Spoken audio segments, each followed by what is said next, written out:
Most people don't make bad decisions, but a lot of people make the same decision despite different contexts and situations. And for some businesses, this works. Like for Coca-Cola, I pay the same price for every bottle, no matter how much money I make, how many Cokes I may buy in the future, and even other factors like how hot or cold it is outside. That kind of transaction makes sense when the upside is capped. But Coca-Cola doesn't handle every transaction this way. They also do sponsorships, not to sell a single bottle, but to build engagement, community, and long-term relationships that could outlast that single sale. Selling beats isn't bad, and getting paid up front isn't bad. And if you're a new producer, this is probably the first thing that you think about doing. And here's the uncomfortable truth that a lot of producers don't want to deal with. Many producers are not unsuccessful because they're not getting paid. A lot of producers are stagnant because they keep cashing out early, even when the potential upside is much bigger than the sale. And this mistake isn't about talent, effort, or even pricing. Selling is not the mistake, but treating every opportunity the same is. One of the biggest misunderstandings in producer culture is that every beat sale represents the same exact opportunity. You've got the same beat, same price, so is it the same decision? Well, in reality, all of these situations are very different. This isn't that one artist may be better than another, but the context around every situation is wildly different. Some projects can be early, experimental, or inconsistent, while other projects show real momentum, alignment, and growth. And when you ignore the difference between those two projects, you end up making technically safe decisions that quietly limit your future upside. I want to make this very clear. This is not a video about ranking artists. It's about understanding when a transaction makes sense and when it actually destroys value. And by the end of this video, I'm going to give you the fundamental framework to understand what goes into these decisions every single time. So when is selling a beat the right move? Well, there's a lot of signals that we can actually look at to help us make this decision. If a project is still exploratory, with no consistent drop schedule, no audience signals, and no clear long-term plan, then the upside is capped at that moment.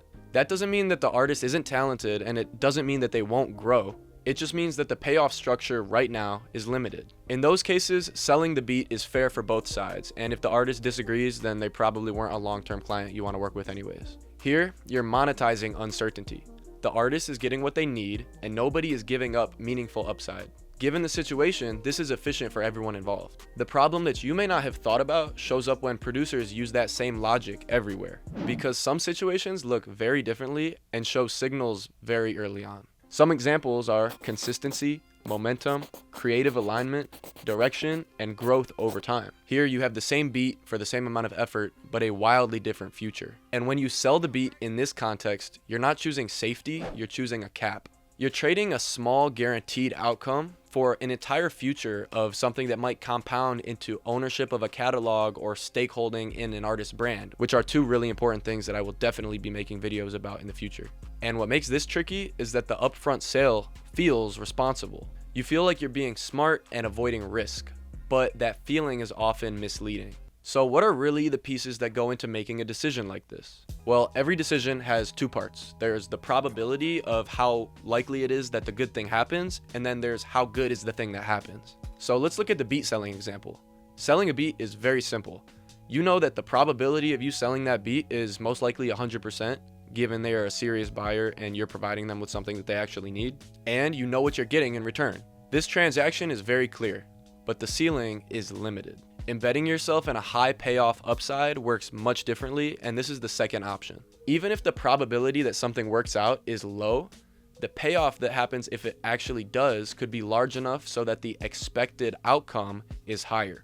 All this means is that on average, over the long run, making enough of these higher expected outcome decisions will lead to a more optimized strategy, if you do it right. What may feel risky short term is often the more optimized move long term, because it keeps you exposed to the upside without opting out too early. And in economics, this is called expected value or expected utility. This is the same fundamental idea that really good poker players use. A good player doesn't judge their decisions based on whether or not they won one hand. They judge them based on whether they were consistently putting their money into situations where the upside was larger than the risk. They know they can lose the hand and still make the correct move, because those decisions compound over time and end up profiting. And when you see it that way, it becomes clear why so many producers feel stuck even when they're getting paid. And of course, everyone has different time horizons and risk tolerances, but I think the most important thing to understand is that youth is an advantage in this game. When you're younger, you can take on more of these high upside, low probability, risky decisions because the actual risk is just staying where you were stagnant if you didn't make that decision. Now, let's say that you decide that the long-term uncertain option is the choice that you want to make.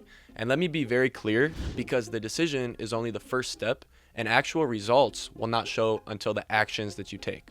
Embedding yourself does not mean working for free forever, or gambling blindly, or attaching yourself to everybody that you see. It just means recognizing when a situation has asymmetric upside, meaning higher upside than risk, and choosing alignment over transaction. Let me give you an example of what I did in my real life. When I started working with DKG Kai, I wasn't betting on a song or betting on hype, but I was noticing trajectory. One of the biggest friction points in the creative process was the actual recording session, so I learned how to record him in the most efficient way possible for his process.